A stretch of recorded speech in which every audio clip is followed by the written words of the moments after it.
Star Wars Rendezvous, a short fan film, written by Brent Peterson. Interior unknown location, night. 5 rough-looking bounty hunters, including a battle-scarred Mandalorian, stand around a hologram. The figure in the holo is obscured with the hood. The new Empire is paying a captain's ransom for this one, dead or alive. Dead or alive? Which is your preference, boss? Alive may be too much trouble. Kill the girl. Kill all who stand in your way.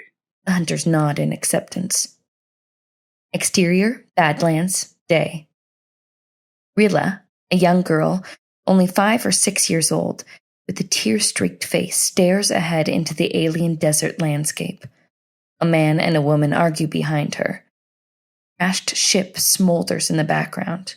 Go easy on her. She's just a kid. Easy? Do you realize what she is? And now they're after us. And my ship. My ship! Hey, she just lost her family for the love of Alderaan. Zandara points back to her crashed ship. Well, I just lost my baby. Not the same thing. Rahn, a human male, approaches the little girl and kneels down next to her. Easy for you to say. Zandara walks past the two. We should get some more distance before we do this. Hey, sweetie, don't mind her. She's rough around the edges, but has a good heart. And she just lost her ship. We should just leave her to the Jawas. She's about the right size. Why risk our necks more than we already have? She doesn't mean that. Yes, I do. Rilla looks down, even sadder. Come on, we need to get further away. They stand up and walk to catch up with Zandara. Moments later, a detonator is held by Rahn a safe distance away from the craft. Zandara roughly grabs it out of his hand. My ship, my finger. Her finger wavers over the detonator's button. She gazes back at her downed ship for what feels like an emotional eternity. Then, quickly turns her face away and pushes the button. The ship erupts in a huge fireball as pieces of it scatter in a huge radius. Do you think we'll fool them? Either way, it will take them long enough to look through the wreckage for our bodies that it might give us the time we need. Okay, let's go. About 15 more clicks to the rendezvous. Exterior, Badlands, day. The small party walks across a barren landscape full of unique geological rock formations. At one point, Rilla stumbles and can't go on. Ron picks her up and carries her on his back. Zandara rolls her eyes in disapproval. Their trek finally leads them to a small canyon. Exterior, canyon, evening. Ron lets Rilla down and collapses to the ground next to her with exhaustion. A modified DLT-19 blaster rifle at the ready, Zandara recons the area cautiously. Ron provides water out of his own canteen to little Rilla. Zandara finishes her perimeter check, while Ron produces a small handheld gadget of some kind. He tinkers with it. You sure this is the place? Yeah, but I can't get the beacon to work. Then how is the contact going to know we're here? Working on it. And who are we supposed to meet, anyway? Don't know.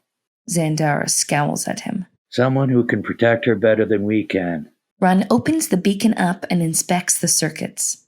Found the problem. I've got a bad... Zandara finishes the sentence for him as Ron trails off. Feeling about this. They stare at a masked bounty hunter who aims his weapon at Zandara from only a few meters away. She, likewise, has her rifle trained on him. Bounty hunter threatens something in a filtered and foreign electronic voice. Hey, hon. We've got more company. 4 other hunters appear, surrounding them. Somehow I don't think they're the ones we're supposed to meet. Ron stands up and slowly pushes Rilla behind him to shield her. She peeks out from behind his leg, wide-eyed and scared. The standoff is intense. The hunters strategically close in like a pack of gundarks around some wounded lothcats. Zandara holds her ground. Ron slowly unlatches the strap on his blaster holster, ready for the draw. Then, all happens fast. Simultaneously, Rahn pulls his blaster and shoots the hunter on the right, while Zandara takes out the hunter in front of her with one shot. She spins around while activating her modified rifle's small personal energy shield, which deflects an incoming shot from the Mandalorian hunter. Rahn is not so lucky. He's hit in the back of the shoulder and spins to the ground. Zandara takes out the hunter who shot Rahn with a burst of fire. Rahn pushes Rilla towards some cover at the wall of the canyon as he winces in pain. Zandara scans the area for the last two assailants. They're nowhere to be seen. She walks towards Rahn and Rilla, rifle at the ready. You okay? I'll live. You should fix that thing now if you can. Rahn pulls the beacon back out with some small tools, but his shoulder hurts too much. Rilla takes it from him and starts to tinker with it, while Zandara takes up guard. Look at that. Looks like you know your transponder tech. What a girl. We've got to get to better cover. Just then, a blaster bolt hits close. The trio hit the ground. Where'd it come from? Another bolt hits from a different direction. Zandara spins around towards it and sees the Mandalorian moving position as he fires on them. She crouches and fires back as he runs, his return fire deflecting off her shield. But another bolt comes from another direction and hits Rahn squarely in the back. He falls down. More blaster shots fly past. Rilla screams, and Zandara spins back around in time to take out the hunter who shot Rahn. Rilla turns Rahn face up. He's dead. He hugs him and cries. Zandara, still posed to fire, reaches out to Rahn and closes his still open eyes with one hand. She is visibly shaken. Then, with a determined anger, she turns towards the direction of the last unseen hunter, the Mandalorian. Rifle forward, she slowly moves towards peeking around the canyon wall as the Mando jumps out and pushes the muzzle of her rifle down as it goes off into the sand. At the same time, the rifle's personal shield is retracted, and he elbows her in the face. He's suddenly on top of her, struggling to push a vibro blade into her chest. She holds him back with her rifle held sideways. Rilla watches horrified from around the corner, where she can only make out 4 horizontal feet pushing into the sand. But the bounty hunter is stronger, and he pushes the blade closer to Zandara's heart. She reaches slowly for a switch on the rifle. Finger is almost there. Almost. She flips the switch. Zwish!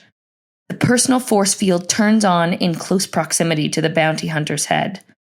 Rilla watches as the Mandalorian's helmet rolls into her view around the corner. A moment later, Zandara returns. She slumps down next to Rilla and points to the beacon.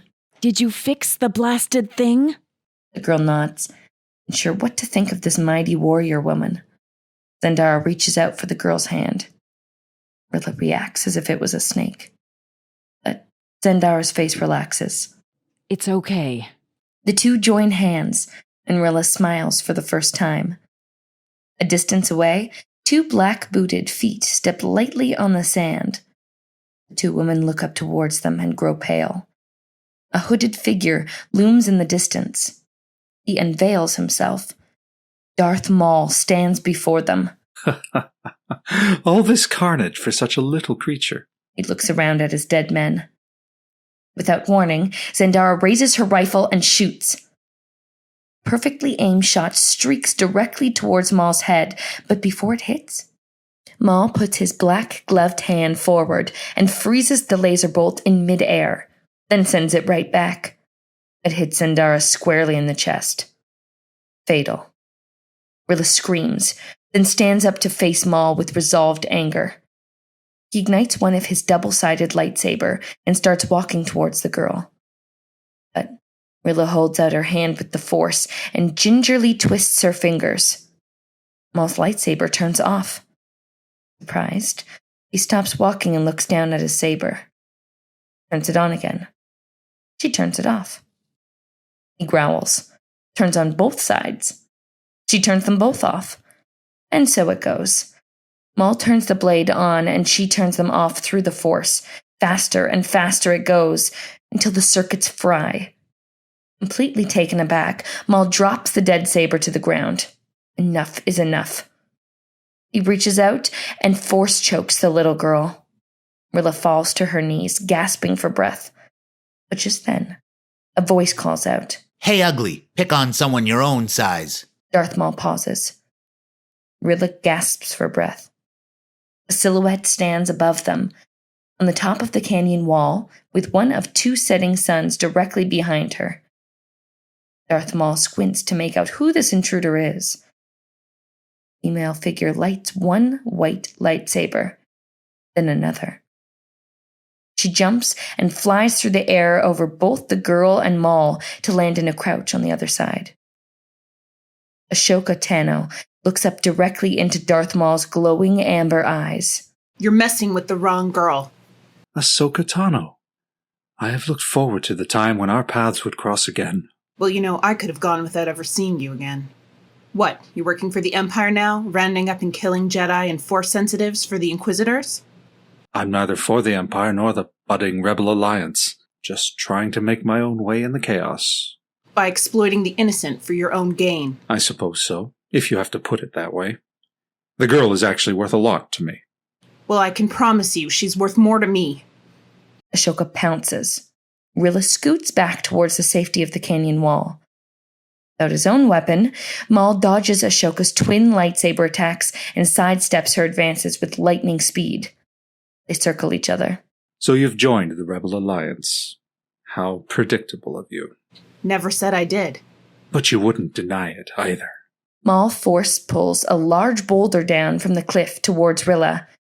Ashoka reacts immediately, using the Force to hold the boulder above the little girl. But Maul uses the distraction to his advantage and kicks Ashoka square in the chest, sending her back and one of her lightsabers flying. It turns off as it hits the ground. Rilla rolls out of the way as the boulder crashes down, narrowly missing her. With his outstretched hand, Ashoka's dropped lightsaber becomes Maul's own. New lightsabers. He turns it on and admires it. Well crafted, but white. I suppose this means you see yourself as a neutral party? Maul attack. White saber on white. They stand locked, faces inches apart, almost a mirror image of each other. But your new design is flawed. There is no such thing as neutral. You and I are more alike than you think. Ashoka pushes away and backs up towards Rilla. I didn't choose the color. Maul motions to the decapitated Mandalorian's helmet. Doesn't matter. It appears to me that I'm in need of a new general. I'll tell you what. I'll spare the girl if you join my growing organization. You still don't get it. I'm not about to team up with you. They duel. Ashoka holds her own, but Maul has the upper hand this time and finally beats her to the ground. Just before he can land a killing blow, Rilla screams at him. It's the first time we've heard her utter a single word. No! Maul stops and looks towards her. She's trying to do something with her hands. It's producing a green mist circling around her outstretched hands, some kind of familiar magic. Yet it flickers and dies. Rilla's expression of one of defeat as the mist fades away. But Maul is intrigued. He turns off the lightsaber. A Night Sister. Yes, and she may be your blood, but she's not yours to corrupt. I thought all my sisters were dead. He takes a few steps towards her to get a better look. Well, I guess you were mistaken. The child creeps backwards towards the canyon wall as Maul approaches. I'm going to keep her safe from the Empire. Your Padawan? No. No such thing as the Jedi Order anymore, nor their ways. Darth Maul stoops down to get a better look at Rilla. So you'll train her your own way. The Force willing. Maul stands, towering over Rilla, and steps back. The child should choose a mentor herself. Ashoka weighs the thought. Fair enough. I can teach you more than you can possibly imagine. Come with me.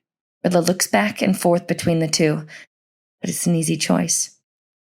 She runs to Ashoka, but Maul catches her before she gets past him. He turns to Ashoka, his new captive squirming. I will give her to you unharmed if you tell me where I can find Obi-Wan. I have no idea where he is, or even if he's alive. Oh, he's alive.